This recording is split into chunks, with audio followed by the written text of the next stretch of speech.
नमस्कार। Indigenous television हेरिरहनुभएका दर्शकहरूमा हार्दिक स्वागत तथा अभिवादन। म कुमार यात्रु। इन्डिजिनियस टेलिभिजनबाट हरेक दिन प्रसारण हुने जनसवाल कार्यक्रममा आज पनि हामी आइपुगेका छौँ। जनताको सवाल जनसवाल यस कार्यक्रममा हामी सामाजिक विषय, आर्थिक विषय र समसामयिक राजनीतिक विषयमा हामी छलफल र बहस गर्दै आइरहेका छौँ। पछिल्लो समयमा कोरोना भाइरसको सङ्क्रमण र यो कोभिड-19 को सन्दर्भ पारेर हामीले कोभिड-19 विशेष कार्यक्रम पनि प्रस्तुत गर्दैछौँ। यही पृष्ठभूमिमा आज पनि हामी फरक प्रसङ्ग र फरक विषयका साथ उपस्थित भइसकेका छौँ। खास गरिकन आज हामी मातृभाषामा साहित्य र सिर्जना र यसका समस्या, यसको अनुभव र यसको भावी कार्यदिशा के हुन्छ भन्ने विषयमा हामी छलफल गर्नेछौँ। यस छलफलमा आजको कार्यक्रममा हामीसँग प्रविधि मार्फत जोडिनु भएको छ नेपाल प्रज्ञा प्रतिष्ठानका प्राज्ञ सदस्य लक्ष्मी माली। म उहाँलाई हार्दिक स्वागत गर्न चाहन्छु। यसै गरिकन हामीसँग हुनुहुन्छ लिम्बू भाषाका साहित्यकार उपप्राध्यापक हुनुहुन्छ अमर तुम्याङ। उहाँलाई पनि म कार्यक्रममा हार्दिक स्वागत गर्न चाहन्छु। यसै गरिकन हामीसँग हुनुहुन्छ मगर ढुट भाषाका लेखक तथा साहित्यकार विष्णु सिन्जाली मगर। उहाँलाई पनि म कार्यक्रममा हार्दिक स्वागत गर्न चाहन्छु। यसै गरिकन तामाङ भाषाका कवि तथा साहित्यकार पत्रकार पनि हुनुहुन्छ सन्चु बुलोन तामाङ। उहाँलाई पनि म कार्यक्रममा हार्दिक स्वागत गर्न चाहन्छु। थारू भाषा तथा साहित्यमा को क्षेत्रमा उल्लेख्य योगदान दिइरहनुभएका डाक्टर कृष्ण सर्वहारी थारू हुनुहुन्छ हामीसँग। डाक्टर कृष्ण सर्वहारी थारूलाई पनि म कार्यक्रममा हार्दिक स्वागत गर्न चाहन्छु। यसै गरिकन हामीसँग हुनुहुन्छ गुरुङ भाषाका कवि तथा साहित्यकार छम गुरुङ। उहाँलाई पनि म कार्यक्रममा हार्दिक स्वागत गर्न चाहन्छु। र हामीसँग सुनवार भाषाका साहित्यकार उत्तम सुनवार पनि हामीसँग जोडिँदै हुनुहुन्छ। उहाँलाई पनि म कार्यक्रममा स्वागत गर्न चाहन्छु। म यो कार्यक्रमको बिचमा हामी यो मातृभाषाको साहित्य अवस्था, चुनौती र यसका भविष्यको बारेमा हामी छलफल गर्नेछौँ। र यो छलफल सुरु हुनुभन्दा अगाडि म नेपाल एउटा बहुभाषिक मुलुक हो र यहाँ 123वटा भाषाहरू जनगणनामा देखिएको छ र भर्खरै भाषा आयोगले 129वटा भाषाहरू रहेको भन्ने कुरा चाहिँ प्रकाशमा ल्याएको छ। यी भाषामध्ये लेख्य परम्परा भएका भाषाहरू थोरै हुन सक्छन्। हाम्रो यस विषयमा पनि हाम्रो विज्ञ विशेषज्ञहरूबाट हामी छलफल गर्नेछौँ र त्यही भाषाहरूमा सृजनात्मक कर्म कस्तो भइरहेको छ, त्यसका सिर्जनाहरू के छन् र त्यो सिर्जना गर्नको लागि कस्ता कस्ता अवरोधहरू छन्, त्यो विषयमा आजको मुख्य हामी छलफल गर्नेछौँ। र यसका राज्यका नीतिहरू कस्तो हुनुपर्छ र यसलाई अवरोध गर्ने बाटाहरू कस्ता छन् भन्ने विषयमा पनि हामी छलफल गर्नेछौँ। र धेरै मैले जाने अनुसार धेरै मातृभाषामा सिर्जनाहरू राम्रा सिर्जनाहरू भएका छन्। कथा, कविता, उपन्यासहरू, कथा सङ्ग्रहहरू निस्किएका छन्। महाकाव्य पनि प्रकाशित भएको छ। यो व्यक्तिगत प्रयास र संस्थागत प्रयास पनि हुनसक्छ। र यो सिर्जनात्मक यात्राको क्रममा सुरुको हाम्रो यो छलफलको सुरुको स्टेजमा चाहिँ हामी चाहिँ मातृभाषाको अवस्था के छ भनेर छोटोमा हामी सबै वक्ताहरूबाट जानकारी लिनेछौँ। त्यसपछि हामी त्यसका अन्य पाटोमा हामी छलफल गर्नेछौँ। सबैभन्दा पहिला म थारू भाषाका साहित्यकार कृष्ण सर्वहारीलाई थारू भाषाको अवस्था, थारू भाषामा सिर्जनाको अवस्था कस्तो छ र थारू भाषाको साहित्यको अवस्था कस्तो छ भन्ने विषयमा छोटोमा जानकारी गराइदिन म अनुरोध गर्छु। र अन्य भाषाका यहाँ साहित्यकार, कवि, लेखकहरू पनि हुनुहुन्छ। उहाँहरूलाई पनि मातृभाषा, आफ्नो मातृभाषाको साहित्यको अवस्थाको बारेमा जानकारी गराइदिन म अनुरोध गर्छु। सबैभन्दा पहिला म डाक्टर कृष्ण सर्वहारी थारू। थारू भाषामा करिब 1.5 दर्जनको सङ्ख्यामा प्रत्येक वर्ष पुस्तकहरू प्रकाशन हुने गरेको छ। खास गरी थारू लेखक सङ्घ नेपाल, जसको म केन्द्रीय अध्यक्ष पनि छु, यसले प्रत्येक वर्ष गएको 4 वर्षदेखि थारू साहित्य सम्मेलन गर्दै आएको छ। र यसैको मञ्चमा सम्मेलनमा चाहिँ 1 दर्जनभन्दा बढी कृतिहरू सामूहिक रूपले विमोचन भइरहेको सुखद उदाहरणहरू छ। तर ती पुस्तकहरूको गुणवत्ता, त्यसको के भन्छन् पाण्डुलिपिको जुन के भन्छन् बुद्धिपन हुनुपर्ने हो, पलिस लाग्नुपर्ने हो, सम्पादनको कुरा हो, त्यसमा चाहिँ हामी अझै पनि सन्तुष्ट हुन सकेका छैनौँ। र जहाँसम्म थारू भाषाको किताबको सङ्ख्या 100भन्दा बढी नाघिएको छ।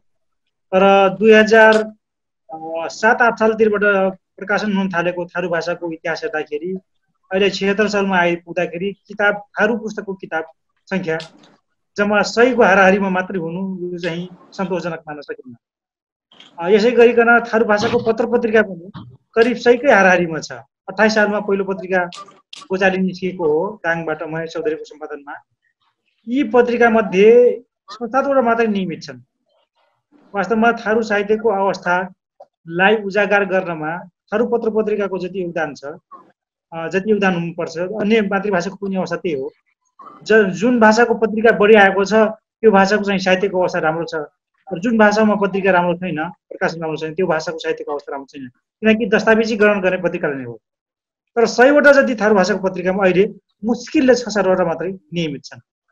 त्यसैले के लाग्छ भने नेपाल सरकारले यदि विभिन्न मातृभाषाहरूलाई टेवा नदिनु भनेपछि 17,37,470 जनसङ्ख्या रहेको थारूको चौथो ठुलो जनसङ्ख्या भएको थारू भाषा दयनीय छ भने अरू भाषाको अवस्था पनि राम्रो होला भन्ने मलाई लाग्दैन।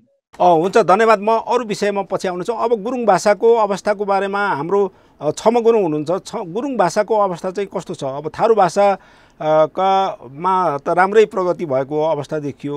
अब थारू चाहिँ नेपालको भाषिक जनसङ्ख्यामा निकै ठुलो जनसङ्ख्या पनि हो, तर गुरुङहरूको अवस्था चाहिँ के छ छमजी?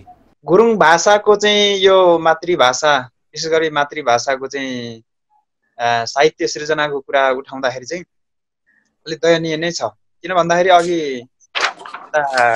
कृष्ण सर्वहाराजीले जसरी भन्नुभयो, गुरुङ भाषामा अहिलेसम्म जुन मातृभाषाबाट चाहिँ निस्किने पत्रिकाहरू छ नि त्यो देखिँदैन अहिलेसम्म मेरो अध्ययनमा चाहिँ। अर्को कुरा चाहिँ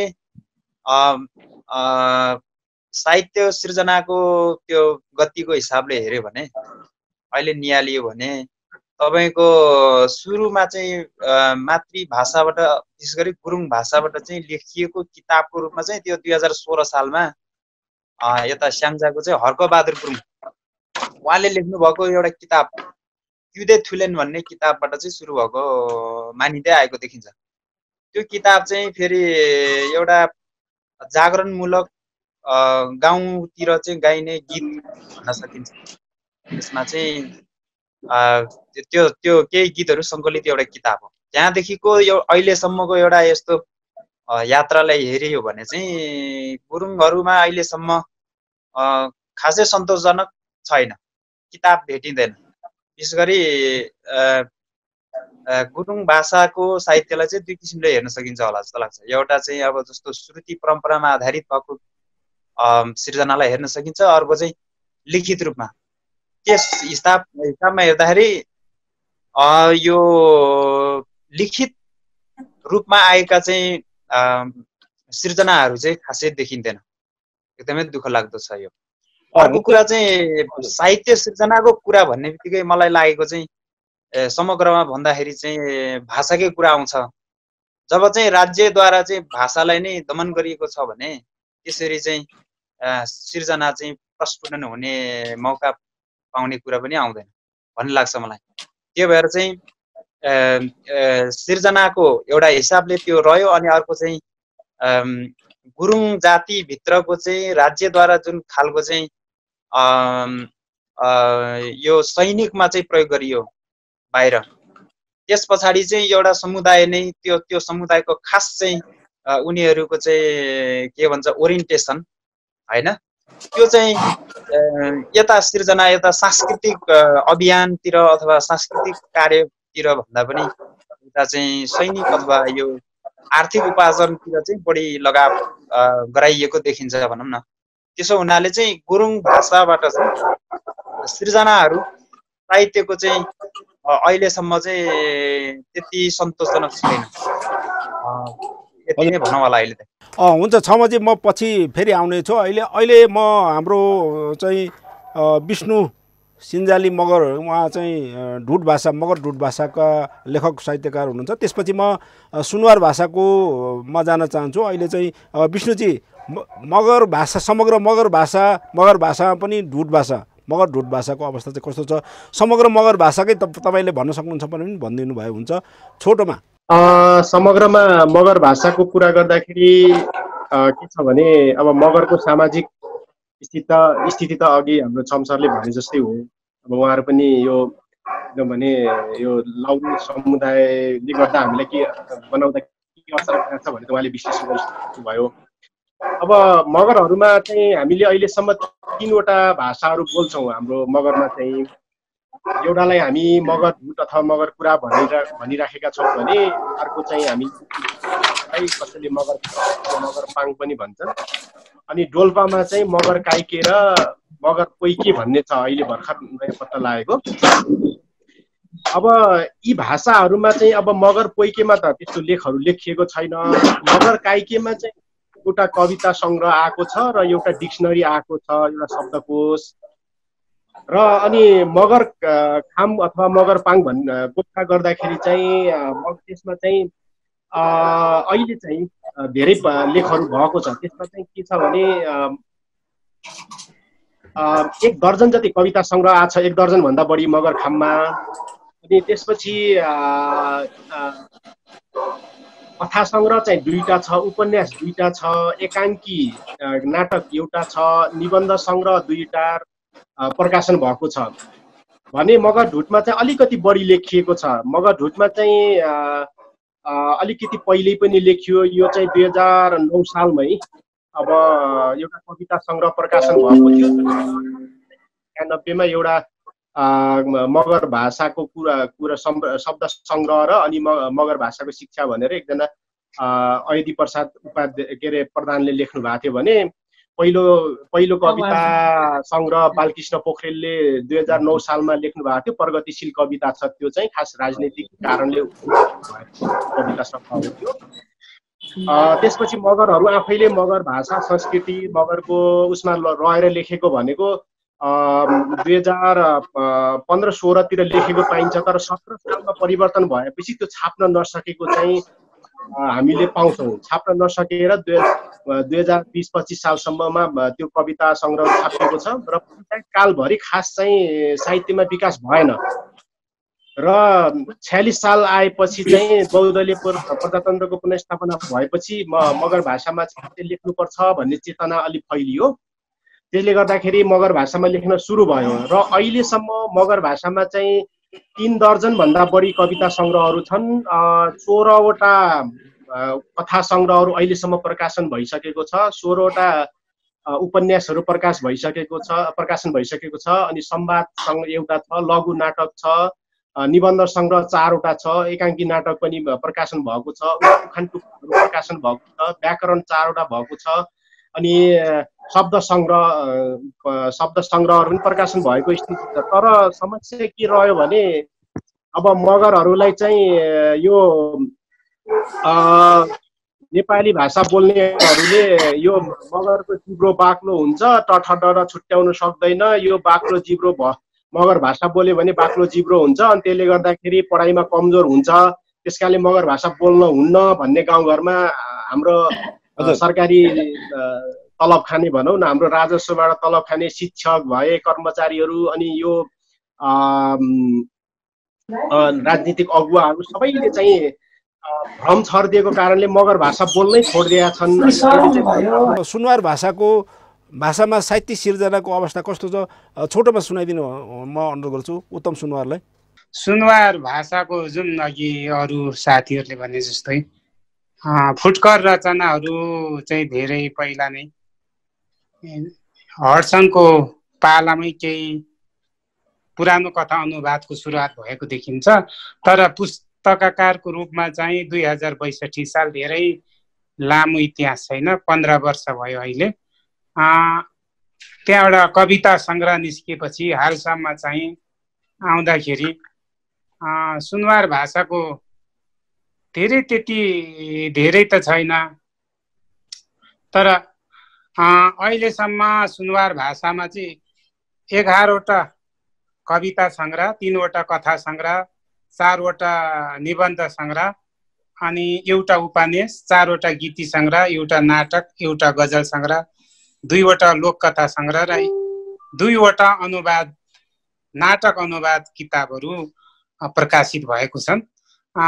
त्योभन्दा अहिलेसम्म भएको छैन। यो चाहिँ 1 दशक आधा भयो इतिहासै सुरुवात भएको। हस्, धन्यवाद उत्तमजी। एकदम सुनवार कोही सुनवारहरूको जातीय जनसङ्ख्याको आधारमा हेर्ने हो भने यो एकदम राम्रो स्थिति हो भन्ने चाहिँ मैले चाहिँ व्यक्तिगत रूपमा महसुस गरेको छु।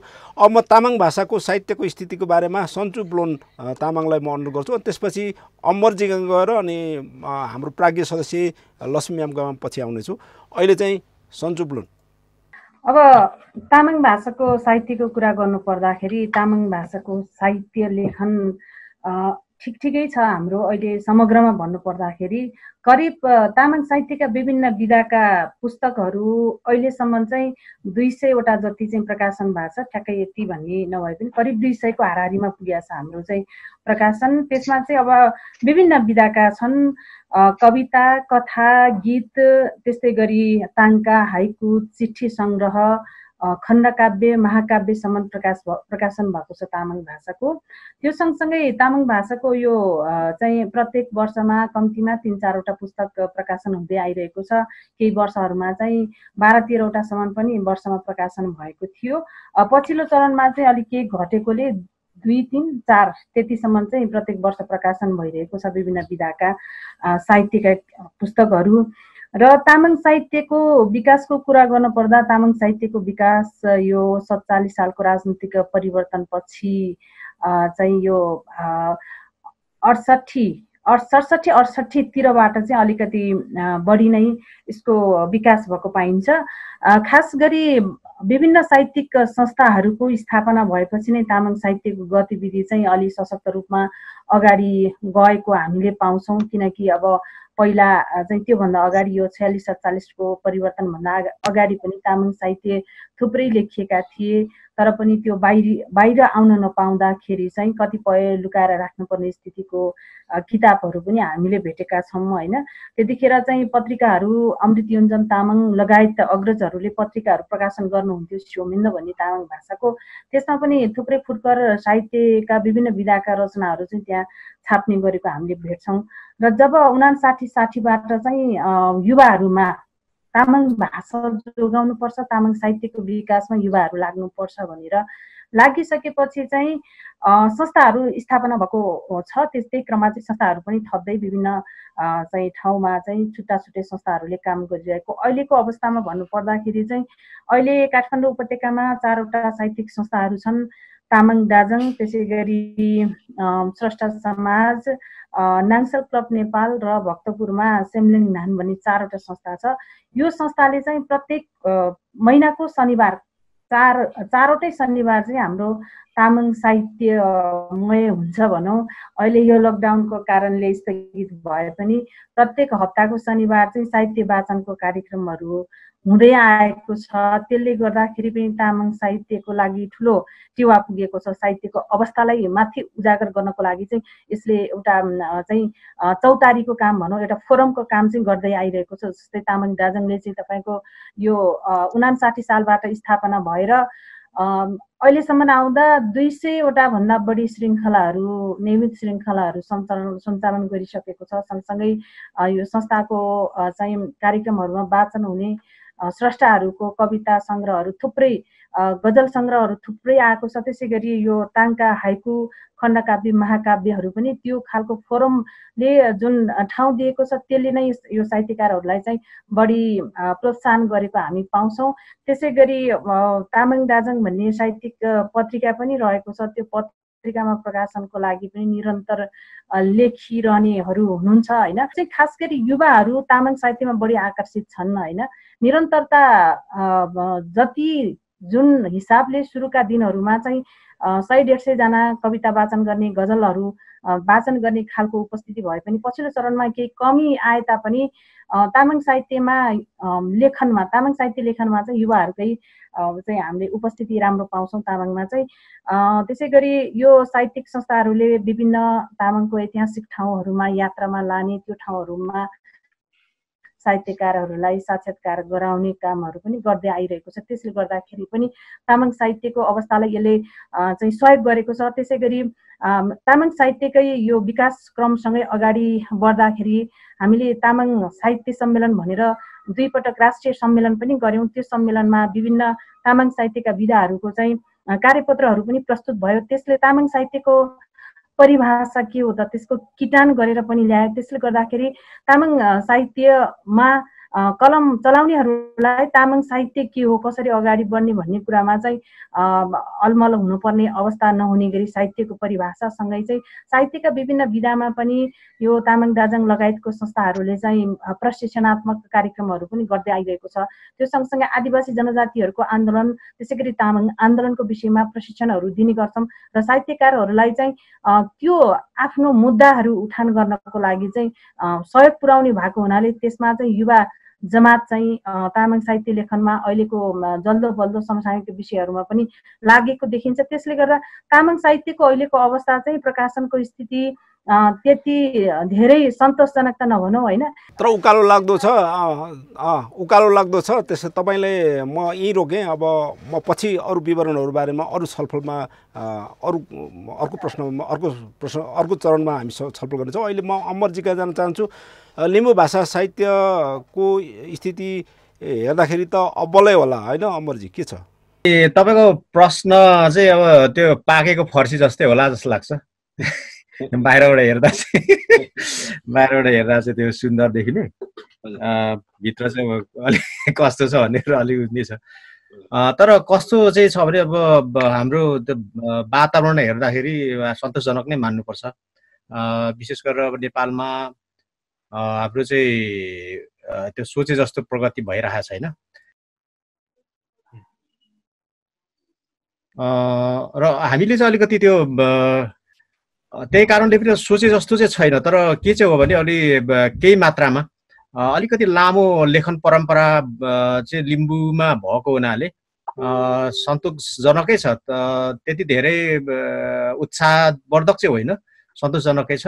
र त्यो कारणले हामीले अलिकति किताबहरू पनि वर्षमा ठ्याक्कै अब नेपालको चाहिँ अब प्रकाशन निकै कमै छ, करिब 20-25 जस 12-15देखि लिएर 20-25सम्म पुग्छ। अहिले विशेष गरेर केही संस्थाहरू चाहिँ संस्थागत रूपमा पनि क्रियाशील भएको हुनाले उहाँहरूकोले चाहिँ अब प्रकाशनकै अब योजनाबद्ध ढङ्गले गरिराख्नु भयो हुनाले केही राम्रै आइरहेछ। तर समग्रमा चाहिँ अब निकै सङ्ख्या यता सिक्किम यता जोड्दाखेरि चाहिँ निकै ठुलो छ।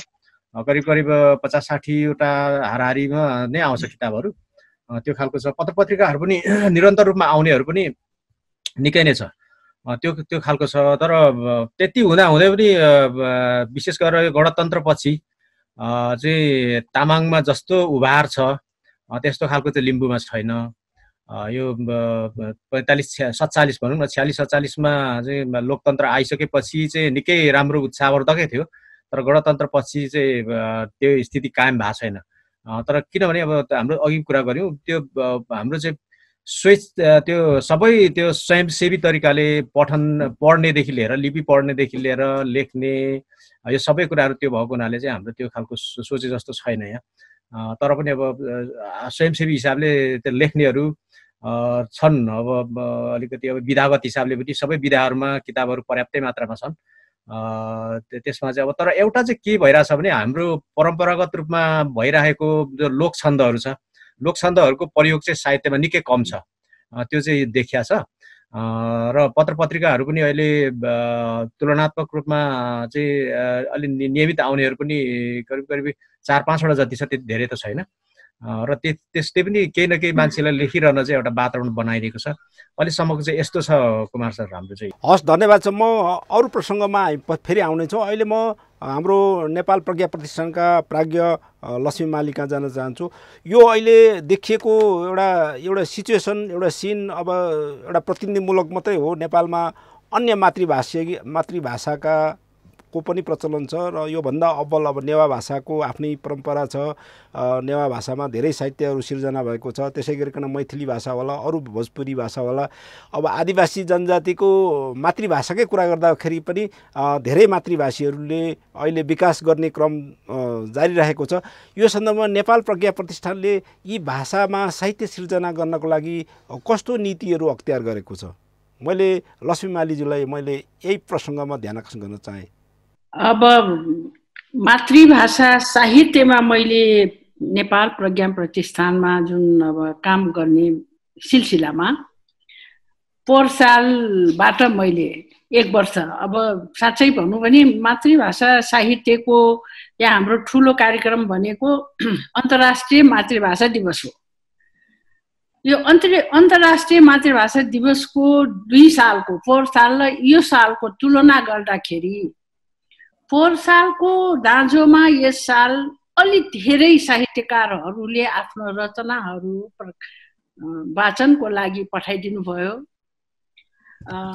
अनि अर्को कुरो वाचनको लागि पठाइदिनु भयो, रचनाहरू प्रकाशन गर्नको लागि हामी ती वाचन गरेका कविताहरू पनि हामी प्रकाशन त गर्छौँ। तर अब कुन भाषाको के कस्तो छ भन्ने कुरा चाहिँ यो मातृभाषा साहित्य विभागमा बसेर एकिनका साथ सबै भन्न कठिन छ। किन भन्दाखेरि अहिले मैले अब सुने सर्वहारीजी, डाक्टर सर्वहारीदेखि मैले सुनिरहेछु यो थारू भाषामा कति प्रकाशन भयो भन्ने कुरा मैले आजै थाहा पाएँ।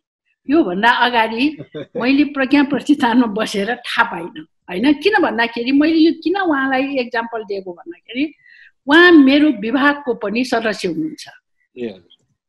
मेरो विभागमा बसेर मातृभाषा साहित्य विभागमा बसेर उहाँसँग मैले धेरै छलफल गरेँ होला, अब धेरै कुराकानी गरेँ होला। तर थारू भाषामा के कति निस्किया छ भन्ने कुरा योभन्दा पहिले अब त्यो के सिलसिलै बन्दैन के अब कुन भाषामा कति निस्क्यो भन्ने कुरा। अब मैले त त्यहाँ बसेर गर्ने काम के हो त भन्दाखेरि यी 123 भाषा जुन भनिया छ नि, हजुरलाई पनि अहिले भन्नुभयो होइन, 123 भाषामा झन्डै 10-12 भाषाले मसँग सम्पर्क राख्नुहुन्छ होइन। ती 10-12 वटा भाषा जुन भाषाभाषी अथवा साहित्यकारहरूले मसँग सम्पर्क राख्नुभयो र उहाँहरूको गोष्ठीको लागि प्रस्ताव राख्नुभयो र उहाँहरूले प्रकाशनको लागि प्रस्ताव अब प्रकाशन त अब यो हाम्रो अनुसन्धान नभई हुँदैन होइन, अनुसन्धानको लागि प्रस्ताव राख्नुभयो। मैले सकेसम्म प्रस्तावमा आएका कुराहरूलाई अनुसन्धानको लागि अनुमति दिने गर्छु। त्यसमा पोहोर साल मैले 7 वटा भाषालाई एउटा उहाँहरूको साहित्यमा अनुसन्धान गर्नको लागि प्रस्ताव स्वीकार गरेँ र प्रस्ताव चाहिँ उहाँहरूलाई त्यो अनुसन्धानको लागि काम पनि दिएँ। यो साल पनि अनुसन्धानको लागि हामीले एउटा ठुलो योजना बनाएका थियौँ। त्यसमा अब किराँत लोक साहित्य भनेर एउटा ठुलै किराँत सम्बन्धी राई लिम्बूको चाहिँ आदिकालदेखिका लोककथाहरू, अब उहाँहरूको अब विभिन्न किसिमका लोकगीतहरू, मिथकहरू होइन हुन्छन् नि। अब आफ्नो साहित्य सम्बन्धी कविताहरू के छन्, अब कहिलेदेखि निस्केका छन्, त्यस्ता लोक साहित्यलाई सङ्कलन गर्नको लागि एउटा योजना नै बनाएको छु। यो पनि हाम्रो यसपालिको अनुसन्धानमा परेको छ। यो बाहेक मातृभाषाका यो हाम्रो मातृभाषा साहित्यको इतिहास पहिलो खण्ड निस्केको छ। त्यसमा 12-13 वटा भाषा समाहित भएको छ।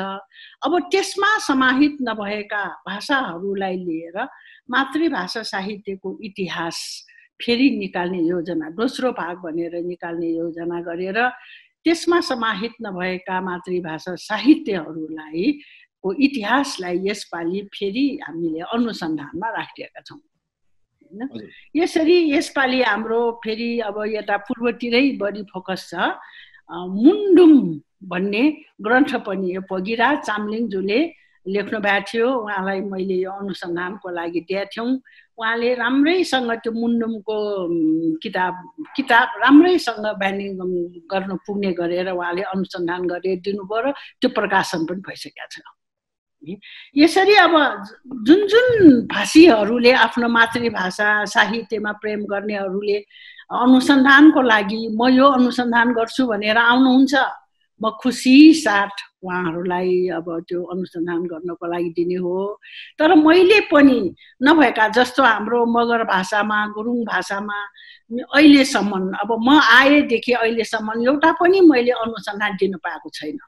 मैले मगर यी भाइहरू युवा भाइहरूलाई भेटेरै पनि लौ न एउटा अनुसन्धान गर्नु पर्यो, एउटा गोष्ठी गर्नु पर्यो, मगर भाषाको मैले गर्न पाएको छैन भनेर पनि मैले रिक्वेस्ट गरेको छु र मगर भाषालाई पनि गरेको छु। तर त्यो दुईटा भाषा बनाउँ न अब ठुलो भाषाको रूपमा, जस्तो हाम्रो अब मैथली, भोजपुरी, अवधी होइन, नेपाल भाषा, अब राई भाषामा धेरै भएको छ होइन, वाम्बुले राईको भएको छ, चाम्लिङको भएको छ, बान्तवाको भएको छ। तर मगर भाषाको र गुरुङ भाषाको अब यो सानो सानो अरू अब थोरै बोल्ने जस्तो अब कुमाल भनौँ, मगही भनौँ, यस्ता थुप्रै भाषाहरू छन्। तिनीहरूलाई छोडेर अलि अब चलन चल्तीमा आएको जस्तो अब राई, लिम्बू, गुरुङ, मगर, नेवार भन्छन् नि, यसरी त्यसमा मगर र गुरुङलाई चाहिँ मैले टार्गेट गरेका थिएँ, त्यो मैले गर्न पाएको छैन। तर अब जस्तै त्यसमा पनि अब कुमाल आइसकेको छ है, त्यस्तै अब त्यो त साह्रै उसको भाषामा होइन, लोपोन्मुख भाषामा पर्ने, जस्तै यो हाम्रो लमजुङको भाषा के अरे कस्तो बिर्सेँ मैले, एउटा दुरा भाषामा पनि एउटा अनुसन्धान भएर आइसकेको छ यो साहित्यमा है। तर मेरो अब कार्यकालमा मैले जति सकिन्छ त्यति मातृभाषा साहित्यलाई चाहिँ उत्थान गर्नको लागि म कोसिस गरिरहेछु। म यहाँलाई समयको कारणले म यही रोक्न चाहे, फेरि अर्को चरणमा यहाँको प्रतिक्रियाको अपेक्षा गर्दछु। अहिले चाहिँ हाम्रो यो टेलिभिजनको श्रृङ्खला पनि सुटिङ भइरहेको हुनाले छोटो विश्राममा जाने बेला भएको छ। विश्रामपछि फेरि आउनेछौँ।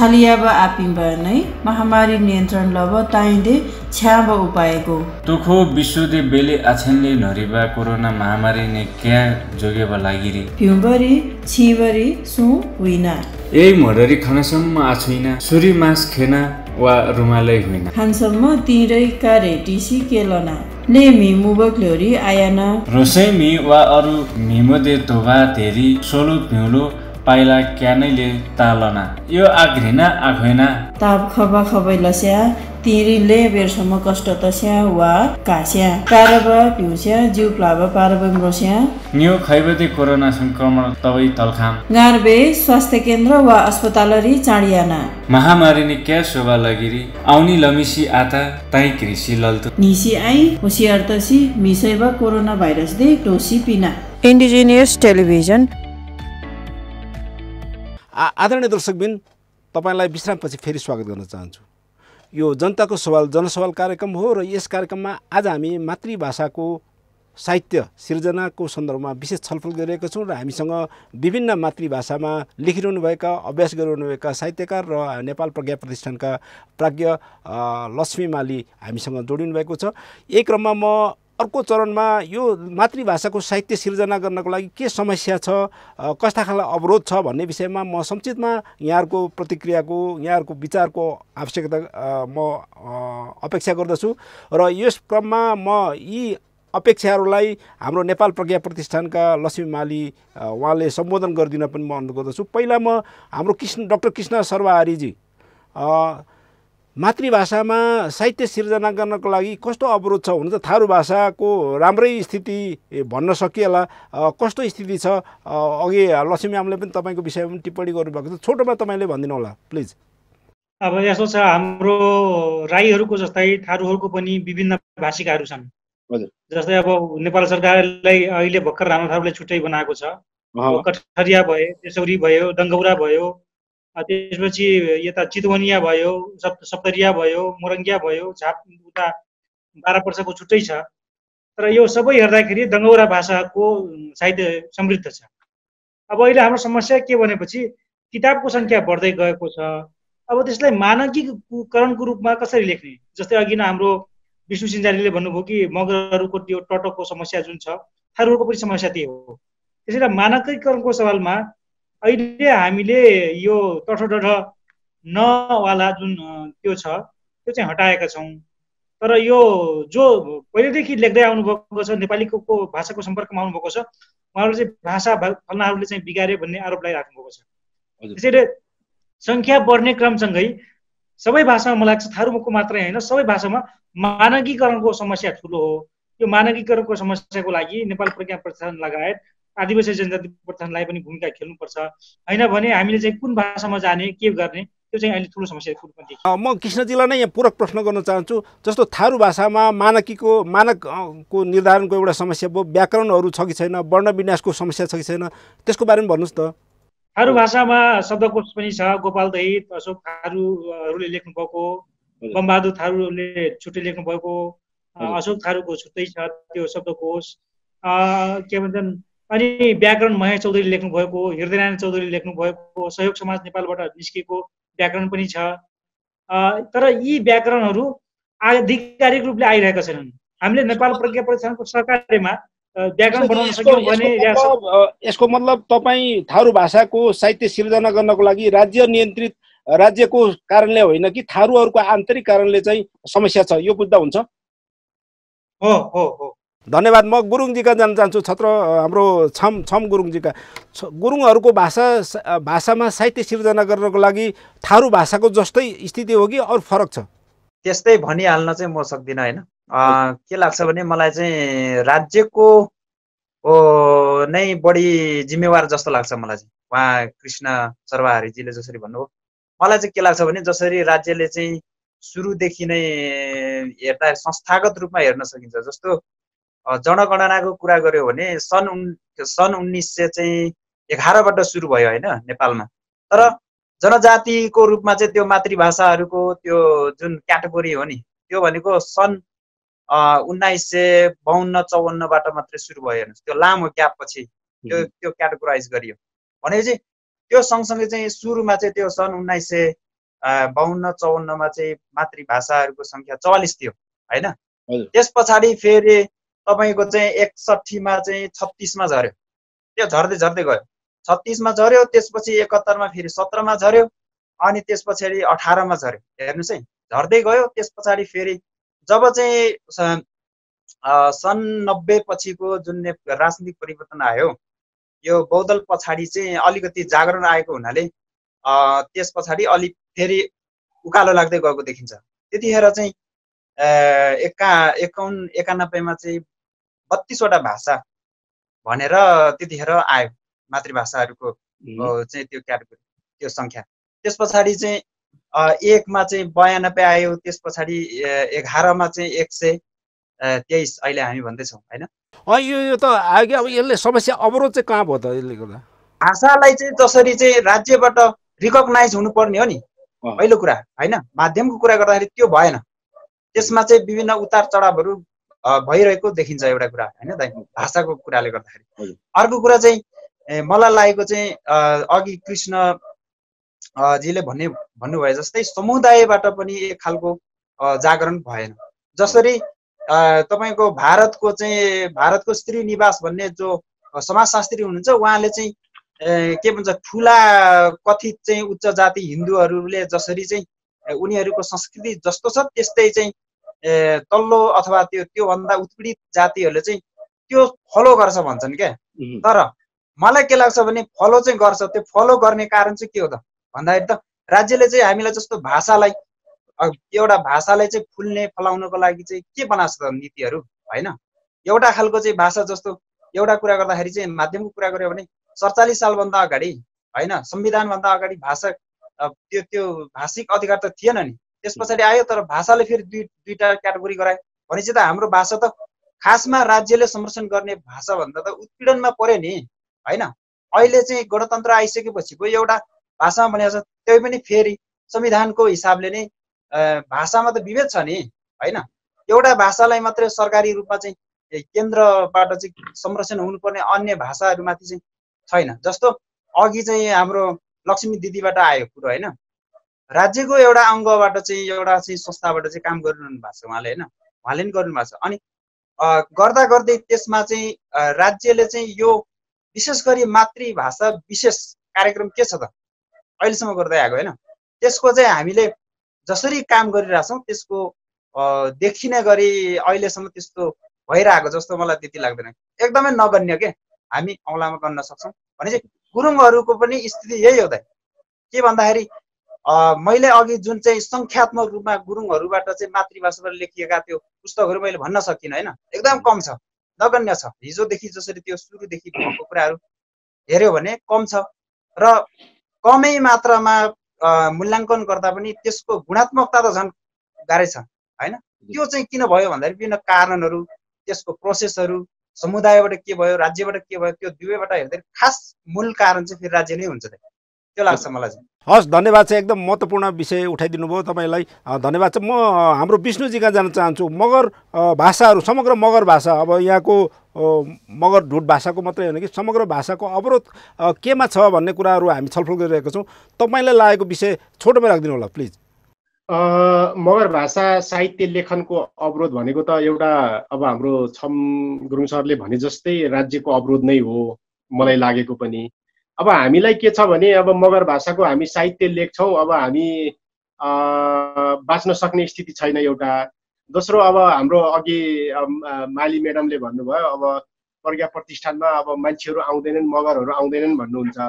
हामी भाषा जान्ने मान्छेहरू त्यहाँ कहिलेकाहीँ प्रज्ञा प्रतिष्ठान एक दिन गयो, त्यहाँबाट एउटा त्यहीँ गयो, अब सरकारी अफिस हो जहाँ नि त्यस्तै हुन्छ होइन। अब भेटिँदैन के हुन्छ, त्यहाँबाट फेरि फर्किनु पर्ने हुन्छ, निरन्तर धाइरहन सकिँदैन। निरन्तर धाइरहन नसक्ने भएपछि हामीले प्रज्ञा प्रतिष्ठान जस्तो लगायत अरू सरकारी सङ्घ संस्थाहरूबाट त्यो पैसा पाउन अथवा अनुदान पाउन अथवा रिसर्चलाई पाउनु धेरै गाह्रो रहेछ कि। अब सरकारी ऊ चाहिँ तपाईँहरूलाई थाहा छँदैछ, किनभने त्यसले जहिले पनि अब यो मान्छे धाइरहोस् बनाउँछ। अब हामी त्यो नसक्ने भएको कारणले पनि हामी चाहिँ प्रज्ञा प्रतिष्ठान लगायतको हामी अध्ययन अनुसन्धान अथवा भाषा साहित्यका कुराहरू गर्न सकेका छैनौँ। अर्को चाहिँ के हो भने अब अघि सर्वहारी सरले चाहिँ कुरा उठाउनु भए जस्तै, हाम्रो डाक्टर साहबले कुरा उठाउनु भए जस्तै मगर भाषामा पनि अब यो लेखनको कुराहरू गाह्रो छ। अब हामीलाई किनभने देवनागरी लिपिमा र हाम्रो दुईटा कुरामा लेखिराखेको छ। अक्खा लिपि, अक्खा भनेको अब यो ब्रह्मी लिपि हो अशोकाकालीनको। अब त्यो दुवैमा चाहिँ एउटै क्यारेक्टर भएको भएर विभिन्न ध्वनिहरू समेट्दैन। हाम्रो ध्वनि विज्ञानहरूको माध्यमबाट ध्वनि पहिचान भइसकेको छ, तर अब एउटा प्रज्ञा प्रतिष्ठानले अब यो सबै ध्वनिहरूलाई, यो सबै भाषा मातृभाषालाई समेट्ने गरी देवनागरी एउटा मानक देवनागरी लिपि डेभलप गरिदिने हो नि हाम्रो सबै मानक बन्छ, नत्र चाहिँ हाम्रो बन्नेवाला छैन। किनभने यो प्रज्ञा प्रतिष्ठानले किनभने सबै भाषालाई अहिलेसम्म लगभग अब नेपालका रैथाने भाषाहरू लगभग 97वटा जति छन् हाम्रो भाषाविद अमृत योन्जनको तथ्यअनुसार। ती 97 भाषाहरूको भाषा वैज्ञानिक अध्ययन भइसकेको छ। त्यसलाई समेट्ने गरी देवनागरी लिपि डेभलप गर्ने हो नि, सायद धेरै अधिकांश भाषाहरूको चाहिँ हुन्छ होला, के अरे मानकीकरण हुन्छ होला र सबैले बुझ्ने हुन्छ होला। अब केही भाषीहरूले चाहिँ आफ्नो लिपि चलाउनुहुन्छ, तर हाम्रोमा पनि समस्या त्यही हो। तर मुख्य गरेर हाम्रो चाहिँ समस्या के हो भने मगर भाषा साहित्य लेखनमा अब मगर भाषा चाहिँ अधिकांशले बिर्सेको अवस्था छ। अहिले पनि हाम्रो डाटा हेर्दाखेरि के भन्छ भने लगभग 56% जति मगरहरूले चाहिँ मगर भाषा बोल्दैनन् अहिले पनि। यसको अर्थ के रह्यो भने कम्तीमा 44%ले तिनैवटा भाषा जोड्दा, मगर ढुट, मगर खाम र मगर काइकी जोड्दाखेरि। अब हामीलाई चाहिँ चुनौती कहाँनिर छ भने हामीलाई चाहिँ पहिले पनि राज्यले चाहिँ अब अर्घाखाँची भयो, गुल्मी जिल्ला, अनि के अरे पश्चिम पाल्पा, पर्वत, म्याग्दी, बागलुङ गरेर हिमालदेखि तराईसम्म हामीलाई भाषा बोल्न दिएन। पहिला बोल्न नदिएको कारणले हामी चाहिँ रुकुम रोल्पाको भाषा र हाम्रो यता पाल्पा तनहुँको भाषा, स्याङ्जातिरको भाषा फरक पर्न गयो। अनि त्यसले गर्दा भाषा छुट्टिने क्रम पनि रह्यो, किन राज्यको दमनले नै छुट्टिएको हो। अहिलेसम्म के भने त्यो छुट्टै भाषा होइन, थिएन। अब यो दमन चाहिँ अहिले पनि छ। फेरि अहिले पनि के गर्छ भने राज्यले अब राम्रोसँग त्यसको लागि उचित बजेट छुट्याउनु पर्ने कुराहरू गरेको छैन। अब हामीले साहित्य लेखेर कहाँ पढाउने, त्यो कसले किनिदिन्छ? जबकि हाम्रो विश्वविद्यालयमा पढाइ भएको छैन। विश्वविद्यालयमा हाम्रो एमए त अथवा रिसर्च लेभलमा पढाइ हुने हो भने हाम्रा साहित्यका किताबहरू पनि बिग्थेर भाषा साहित्यमा अलिकति लेख्ने साथीहरूलाई पनि अब हाम्रा के अरे लेखकहरूलाई पनि अलिकति हुन्थ्यो। अब हाम्रोमा चाहिँ त्यो नभएको कारणले पनि भाषा साहित्य लेखेर चाहिँ हामीलाई चाहिँ त्यो जिउन अप्ठ्यारो र त्यसलाई चाहिँ प्रचार प्रसार गर्न अप्ठ्यारो, योगातिर त्यसको अध्ययन हुन्छ। विष्णुजी, यहाँ बजारीकरणको अभाव भन्ने कुरा आएको छ, तपाईँलाई धेरै धेरै धन्यवाद। म सञ्चुजीको छोटोमा यसको प्रतिक्रिया लिन्छु अनि त्यसपछि हाम्रो अमर सरका जान्छु। अमर सरले चाहिँ खास गरिकन अब यो यो समस्या भन्दा पनि यसको उपाय के हो भन्ने विषयमा सोचिदिन म अनुरोध गर्छु। पहिला चाहिँ सञ्जुजीका। हजुर, समस्याको कुरा गर्नुपर्दा तामाङ साहित्यमा पनि उहाँहरूले जति कुराहरू सरकारी स्तरबाट यो मातृभाषाको साहित्यलाई अगाडि बढाउनको लागि जुन सरकारले कार्यक्रमहरू बनाउनु पर्ने त्यो चाहिँ हुन सकेका छैन। यो जुन एउटा छ नि प्रज्ञा प्रतिष्ठानले केही कार्यक्रम गर्ने बाहेक चाहिँ अरू हिसाबले चाहिँ राज्यको कुनै पनि लगानी चाहिँ यो भाषा साहित्य विभिन्न भाषाका साहित्यहरूको लागि छैन। त्यसले गर्दाखेरि यो चाहिँ समुदायको आफ्नै पहलमा अहिलेसम्म भाषाको साहित्यको विकास चाहिँ समुदायको सो पहलमा हुँदै आएको हो। तामाङमा पनि त्यही हो, समुदायकै आफ्नै पहलमा योसम्म यो साहित्यको विकासको लागि जोड दिँदै आएको अवस्था हो। र खास गरी चाहिँ अब थुप्रैजनाले लेख्नुहुन्छ, अझै पनि हाम्रो तामाङमा हेर्ने हो भने अझै पनि 20-25 जनाले चाहिँ वर्षमा किताब निकाल्न सक्ने अवस्थाका हुनुहुन्छ उहाँहरू लेखेको हिसाबले। तर पनि आर्थिक अभावले गर्दाखेरि पुस्तक प्रकाशन गर्न नसकिरहेको अवस्था थुप्रैजनाको हामी देख्छौँ। हामीले चाहिँ अब संस्थागत रूपमा केहीलाई हामीले चाहिँ अब किताब निकालौँ भनेर प्रोत्साहन त गर्छौँ, तर पनि हामीले अब आर्थिक सहयोग गर्न सक्ने होइन साहित्यिक संस्थाहरूले भए पनि हामीले त्यसो गर्दै गर्दाखेरि कतिपय चाहिँ साहित्य लेख्यो, त्यो लेखेपछि त्यसलाई चाहिँ प्रकाशनमा ल्याउन नसक्ने अवस्था एउटा यो आर्थिक समस्या पनि छ।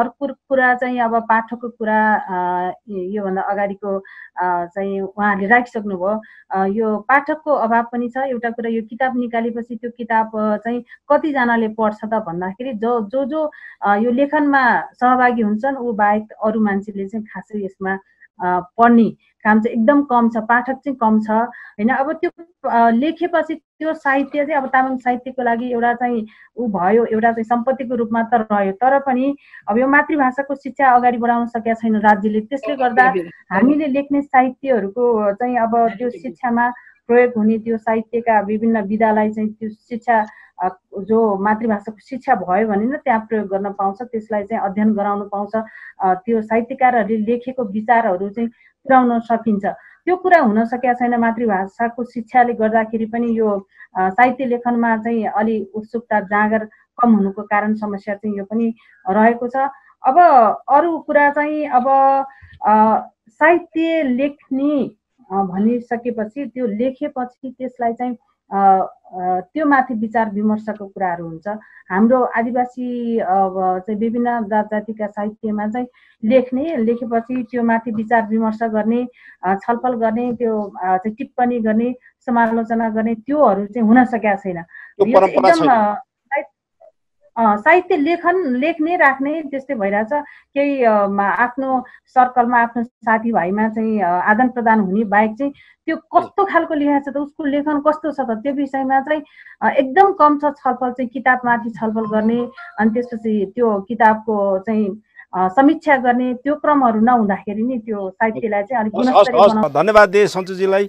हजुर हजुर, यहाँको विचार पक्कै पनि प्रकट भइसकेको होला। म अमरजीलाई अब यो समस्या त देखियो होइन, राज्यको नीतिहरूमा पनि समस्या देखियो, आफ्नो समुदायगत आफ्नै जातिगत समस्या एकतामा पनि समस्या देखियो। अब यसको उपायको बारेमा यहाँले भनिदिनु होला। अब समस्याको बारेमा धेरै चर्चा गर्नुभन्दा पनि के उपाय हुनसक्छ यसको बारेमा? उहाँहरूले अरू पूर्व वक्ता हाम्रो मित्रहरूले राख्नुभएकै ग्राउन्डलाई नै हामीले सम्बोधन गर्दाखेरि यो समस्याहरू चाहिँ समाधान हुन्छ होला जस्तो लाग्छ। मलाई चाहिँ के लाग्छ भने यो सबैको धेरै कुराको समाधान भनेको के लाग्छ भने शिक्षा हो भन्ने लाग्छ क्या। हामीले जो सरकारले मातृभाषा शिक्षा स्कुलहरूमा हाम्रो चाहिँ यो संविधानले ग्यारेन्टी गरे अनुसार, त्यस्तै गरेर शिक्षा नियमहरूले ग्यारेन्टी गरे अनुसार होइन, त्यो अनुसार चाहिँ हामीले त्यहाँ गऱ्यौँ भने, कार्यान्वयन गऱ्यौँ भने, सरकारले कार्यान्वयन गरिदियो भने चाहिँ के हुन्छ भने पाठकको कुराको समस्या पनि समाधान हुन्छ। त्यस्तै गरेर चाहिँ त्यो भाषा साहित्य लेखन गरेर पढेर उनीहरूले चाहिँ त्यहाँ टिचिङ गर्ने अवसर पाउँछन्, अनि त्यो खालको भएपछि उनीहरूलाई चाहिँ रोजगारीको कुराहरू पनि हुन्छ। त्यो हो भन्ने लाग्छ। एउटा पहिलो कुरा चाहिँ त्यो हो भन्ने लाग्छ। त्यो सँगसँगै अनि हामीले चाहिँ के भने अब यो त्यसले चाहिँ एउटा के ग्राउन्ड दिन्छ भने दुइटै, त्यो एउटा चाहिँ पाठकको ग्राउन्ड पनि दिन्छ, अर्को चाहिँ सर्जकहरूको ग्राउन्ड पनि दिन्छ। किनभने हाम्रो अहिले चाहिँ अघि कतिपय मित्रहरूले भन्नुभयो जस्तै हामी चाहिँ अहिले त स्वयंसेवी हिसाबले हाम्रो आफ्नो इन्ट्रेस्टले गरेका मात्रै छौँ नि त। त्यो खालको छ। त्यसले गर्दाखेरि हामीले त्यो चाहिँ गर्नु पर्यो भन्ने सबभन्दा मलाई लागेको चाहिँ त्यो छ। अब अरू कुराहरूमा चाहिँ अब आर्थिक स्रोतको कुरामा पनि एकदमै समस्या छ भन्नाले अर्को चाहिँ माध्यमको कुरामा पनि मलाई त्यो लाग्छ। जस्तै हामीले अहिले धेरै संस्थाहरूले चाहिँ के हुन्छ भने अब नेपाली बाहेकमा चाहिँ अब सामान्यतया विज्ञापन पनि नदिने होइन, उनीहरूलाई प्रोत्साहन पनि नगर्ने त्यो खालको पनि छ क्या।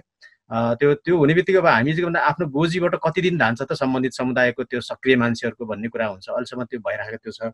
त्यसले गर्दा त्यसमा एउटा आउनु पर्यो, त्यो चाहिँ त्यो के भन्छ सहयोग गर्ने। अब अहिले केही गर्ने भनेको चाहिँ त्यही सूचना विभागले एउटा गर्छ, त्योभन्दा बाहेक त अरू ठाउँमा त पाइँदैन र अरू ठाउँ पनि त्यो खालको चाहिँ वातावरण बन्नु पर्यो विज्ञापनको निम्ति भन्ने लाग्छ। साहित्यिक पत्र पत्रिका प्रकाशनको निम्ति किन वातावरण त बन्नु पर्यो लेख्नको निम्ति त त्यो पब्लिस नभएर त कोठामा राखेर त छैन, घरमा राखेर त भएन। अनि अर्को चाहिँ त्यो मिडियामा पनि जस्तै अब रेडियो टेलिभिजनहरूमा जुन खालको अहिलेको अवस्था छ त्यसमा चाहिँ अलिकति परिवर्तन आउनु पर्यो कि। अहिले सोचे जस्तो त त्यति धेरै उत्साहजनक छैन। अब जस्तै प्राइभेट निजीहरूमा कुनैमा पनि प्राय छैन, एउटा दुईवटा त्यो अलिकति ओभरवेल्मिङ भएकोमा एउटा दुईवटामा देखिन्छ, जस्तै थारूमा देखिन्छ क्या, अरूमा त्यति धेरै छैन क्या। त्यो खालको छ। अनि त्यसले गर्दा रेडियो र टेलिभिजनमा पनि यसमा पनि त्यो खालको चाहिँ स्थानहरू चाहिँ हुनु पर्यो, राज्यले चाहिँ त्यो ग्यारेन्टी गरिदिनु पर्यो भन्ने मलाई लाग्छ। त्यो सँगसँगै अब युनिभर्सिटी पठन पाठनको हिसाबमा युनिभर्सिटीमा पनि जस्तै म इन्डियामा विशेष गरेर आसामतिर जाँदाखेरि सिक्किमतिर जाँदाखेरि त्यहाँ उनीहरूको आफ्नै के अरे मातृभाषाका डिपार्टहरू छन्। नेपालमा त अब दुईवटा भाषामा देखिन्छ, एउटा नेपाल भाषामा छ के अरे पाटन बहुमुखी क्याम्पसमा छ त्यसको केन्द्रीय विभाग, अर्को चाहिँ मैथिलीको मधेसतिर कतै छ। त्योभन्दा बाहेकको त कसैको छैन। त्यसले गर्दाखेरि पनि हाम्रो चाहिँ के भन्दाखेरि त्यो अघि जुन समीक्षाको कुराहरू आए, अध्ययन अनुसन्धानका कुराहरू आए, त्यो कुराहरूको त्यो मेन पावर उत्पादन गर्ने ठाउँै पनि भएन क्या। र त्यो लेखन अभिलेखन गर्ने, त्यसलाई चाहिँ त्यसको इतिहासहरू चाहिँ लेख्नेदेखि लिएर त्यो प्रोत्साहित गर्ने त्यो वातावरणै बनाएको छैन। र त्यो कारणले मलाई लागेको एक नम्बरमा चाहिँ शिक्षामा जोड दिनु पर्यो, दोस्रो नम्बरमा चाहिँ माध्यमहरू हाम्रो चाहिँ जुन प्रकाशनका माध्यमहरू प्रसारणका माध्यमहरू जुन अभाइलेबल छन् ती माध्यमहरूमा चाहिँ त्यसमा चाहिँ पहुँच चाहिँ सरकारी स्तरबाट चाहिँ स्थापित गर्नु पर्यो। अहिलेसम्म भनेको प्रज्ञा प्रतिष्ठानले एउटा गरेको छ, त्योभन्दा बाहेक त साझा प्रकाशनले एउटा दुईवटा तिनवटा भाषामा गरिदिएको छ एउटा दुईवटा किताबहरू। त्योभन्दा त्यो बाहेक अब गोर्खापत्रले एउटा नियमित गरिरहेछ। अब त्यो पनि धेरै धेरै अब साँगुरो घेरामा त्यो भइरहेछ। त्यो सँगसँगै अर्को चाहिँ अब नेपाल राष्ट्र ब्याङ्कले एउटा इस्युमा गरिदिएको थियो, एउटा इस्यु उहाँहरूले निकाल्ने एउटा त्यो पत्रिका छ, त्यसमा एउटा इस्युमा गरिदिएको थियो, त्योभन्दा बाहेक त छैन। र यो चाहिँ अलिकति त्यो खालको वातावरण बन्दियो भने अनि त्यसपछि चाहिँ त्यसको निम्ति चाहिँ अब सम्बन्धित ठाउँमा विशेष गरेर सरकारका अङ्गहरूले चाहिँ त्यो कुरामा चाहिँ ध्यान दिइदिनु भयो भने हाम्रो अहिलेसम्मको समस्याहरूमा सबका सब त भन्न सकिन्न, तर निकै धेरै चाहिँ समस्याहरू चाहिँ समाधान हुन्छन् भन्ने लाग्छ मलाई। हस्, धेरै धन्यवाद, धेरै महत्त्वपूर्ण विचार राखिदिनु भयो। अब म लक्ष्मी माली हाम्रो नेपाल प्रज्ञा प्रतिष्ठानका प्राज्ञ सदस्य हुनुहुन्छ। अब धेरै समस्याको समाधान त हाम्रो अमरजीले भनिसक्नुभयो। अब प्रज्ञा प्रतिष्ठानको आफ्नै सीमाहरू पनि हुन्छन्। प्रज्ञा प्रतिष्ठानले अबको बाटोमा के गर्न सक्छ? अब यो धेरै डिपली हामी छलफल गर्न सक्दैनौँ, यो टेलिभिजन सो भएको हुनाले अब संक्षिप्तमै राखिदिनु होला। यो मातृभाषा र मातृभाषा साहित्य विकास नहुनुमा त अब हाम्रा पूर्व वक्ताहरू सबैले भनिसक्नुभयो। त्यो मैले पनि महसुस गरेको कुरा हो। लामो समयसम्म राज्यले दमन गरेको एक भाषा एक भेषको रूपमा नेपाललाई प्रस्तुत गरेर होइन, म आफै नेपाल भाषामा धेरै पछिबाट आएर मात्रै लेख्न थालेको। मैले पनि बच्चा बेला नेपाल भाषा लेख्न पाइनँ होइन, यो त सबै भाषामा पढेको छ। अब यसको बावजुद पनि मलाई के लाग्छ भने अबको स्थितिमा अब हाम्रो मातृभाषालाई कसरी विकास गर्ने त भन्ने कुरामा म दुई तीनटा कुरा यहाँ संक्षेपमा भन्न चाहन्छु। एउटा त भर्खर हाम्रो अमरजीले भन्नुभयो जस्तै मातृभाषामा प्राथमिक तहमा शिक्षा दिनु पर्यो, त्यो पनि माध्यमको रूपमै दिनु पर्यो। एउटा भाषा मात्र पढाएर त्यो भाषा विकसित हुँदैन।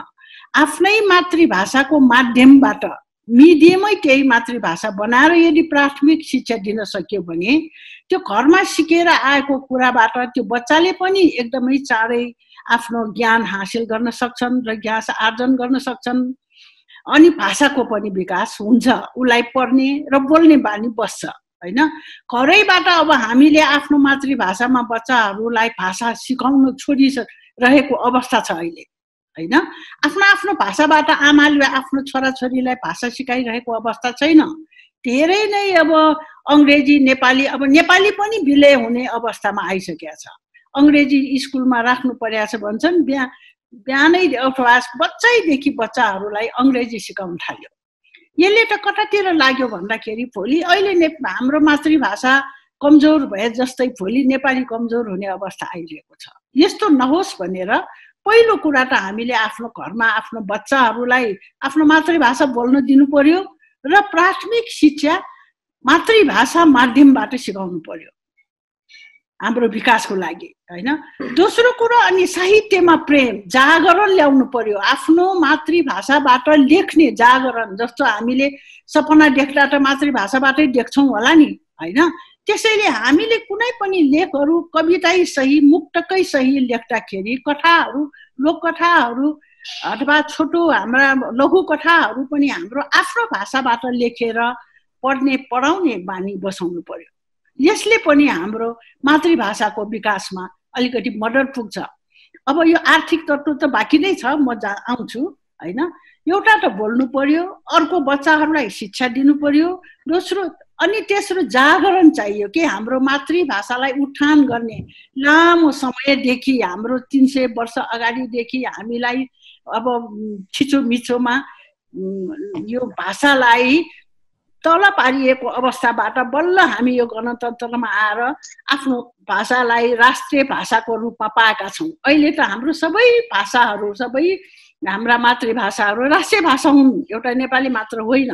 यो अवस्थामा आइसकेपछि हामीले आफ्नो मातृभाषालाई कमसे कम बोल्नु पर्यो के, त्यो भाषालाई विलय गर्न दिनु भएन। अब अघि हाम्रो अब धेरै साथीहरू, हाम्रो डाक्टर साहब यो के अरे साथीहरूले भनिसक्नु भएको छ मानक चाहियो भनेर, हैन? भाषामा विभिन्न भाषाहरू छन्, आफ्नै भाषा जस्तो मगर भाषामा पनि 2-4वटा भाषा, थारूमा पनि 2-4वटा भाषा, राईमा पनि त्यस्तै, यो तामाङमा पनि। अब यही भाषाहरूलाई मानक भन्ने कुरा यो छलफल गरेरै मात्र निस्किन्छ।